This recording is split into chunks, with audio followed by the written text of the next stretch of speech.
નમસ્કાર મિત્રો, યોજના અને માહિતી યુટ્યુબ ચેનલ ઉપર આપનું સ્વાગત છે. મિત્રો, આજે આપણે યોજના અને માહિતીમાં એક એવી યોજનાની માહિતી લઈને આવ્યા છે જે યોજનાઓથી આપને લાખો રૂપિયા મળી શકે છે. તો શું છે આ યોજના, તેમની સંપૂર્ણ માહિતી મેળવીએ એ પહેલાં આપ હજી પણ અમારા ચેનલને સબસ્ક્રાઈબ ન કરી હોય તો સબસ્ક્રાઈબ કરી દેજો. અને આજનો અમારો વિડીયો ગમે તો આપણા મિત્રો અથવા તો સ્નેહીજનો કે સગાવાળાઓ સુધી મોકલવા માટે વિનંતી. અને અમારો વિડીયો ગમે તો લાઈક પણ કરી દેજો. તો ચાલો મિત્રો, સમય જતાં પહેલાં જ આપણે આ યોજનાની માહિતી આપના સુધી પહોંચાડીએ. મિત્રો, આજની માહિતી છે ડેરી યુનિટ પશુપાલન યોજના, જેમની શરૂઆત પશુપાલન યોજના 2020-21 અને 22માં થઈ હતી, જે આજે પણ ચાલુ છે. ડેરી યુનિટ પશુપાલન યોજના 1 લાખ રૂપિયા સુધીની છે. કયા કયા ડોક્યુમેન્ટ જોઈશે, કોને કોને લાભ મળશે, તેમની સંપૂર્ણ આપણે માહિતી આજનો આ વિડીયોના માધ્યમથી મેળવશું. તો મિત્રો, વાત કરીએ તો ડેરી યુનિટ પશુપાલન યોજનાનો હેતુ છે ગુજરાત સફાઈ કામદાર વિકાસ નિગમ ગાંધીનગર દ્વારા પશુપાલન યોજના હેઠળ પશુપાલનનો ધંધો વ્યવસાય માટે સફાઈ કામદાર આશ્રિતોને વ્યક્તિગત રૂપિયા 1 લાખની લોન ધિરાણ 6% વ્યાજે આપવામાં આવે છે.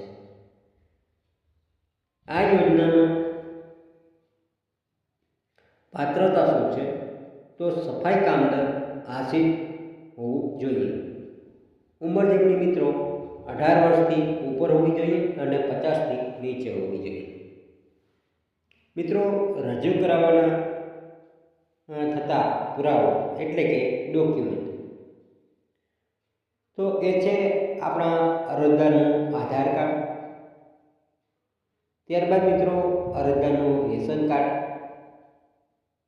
ચૂંટણી કાર્ડ, અરજદારનું કુલ વાર્ષિક આવકનો દાખલો, જે મિત્રો ચાલુ નાણાકીય વર્ષનો દાખલો હોવો જોઈએ.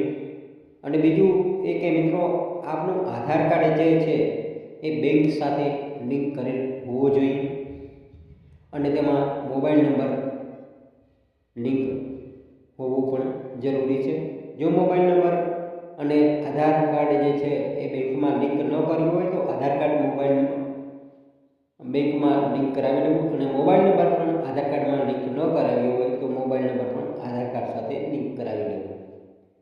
ત્યારબાદ મિત્રો વાર્ષિક આવક દાખલાની આપણે વાત કરતા હતા, તો એ આવકનો દાખલો જે છે એ તમારા ગ્રામ પંચાયતથી અથવા તો આપણા નજીકના તાલુકા પંચાયત એટલે કે તાલુકા વિકાસ અધિકારી સાહેબશ્રીનો પણ માન્ય ગણાશે.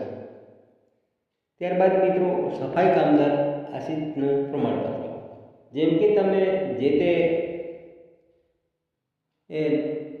જગ્યાએ સફાઈ કામદાર તરીકે કામ કરતા હો તે અધિકારી પાસેથી તેમનું પ્રમાણપત્ર તેમના સાઇન સિક્કાવાળું મેળવી લેવું.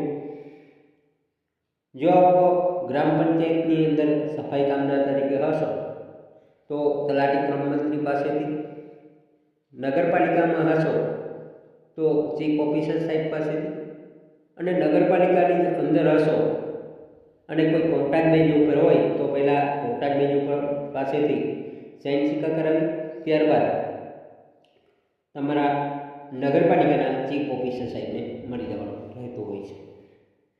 ત્યારબાદ મિત્રો વાત કરીએ તો રહેઠાણના પુરાવા તરીકે વીજળી બિલ છે એટલે કે લાઇટ બિલ એ પણ માન્ય ગણાશે.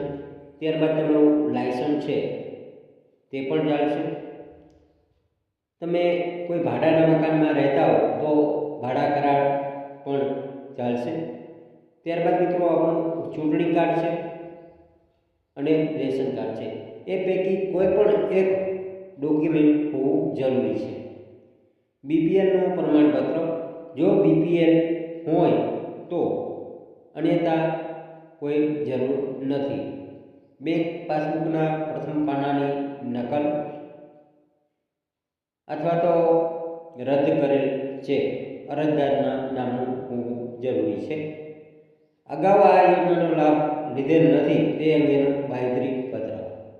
જો અગાઉ આપ લાભ લીધું હોય તો એ બેંકનું સ્ટેટમેન્ટ અને એ બેંકના લોન એકાઉન્ટ નંબર જરૂરી છે. મિત્રો, આ હતી માહિતી ડેરી યુનિટ પશુપાલન યોજના, જે સફાઈ કામદાર લોકોને આ યોજનાનો લાભ મળી શકે છે. ફરી આપણે આવી જ પશુપાલન માટેની યોજના વિશેની માહિતી લઈને આપણા સુધી આવશું. ત્યાં સુધી આપ અમારા ચેનલને સબસ્ક્રાઈબ ન કરી હોય તો સબસ્ક્રાઈબ કરી લેજો. બાજુમાં આપેલ બેલના બટનને અવશ્ય દબાવી દેજો, જેથી આપને સૌપ્રથમ માહિતી મળતી રહે. ફરી મળીશું મિત્રો, ત્યાં સુધી રજા આપશો. જય હિન્દ, જય ભારત.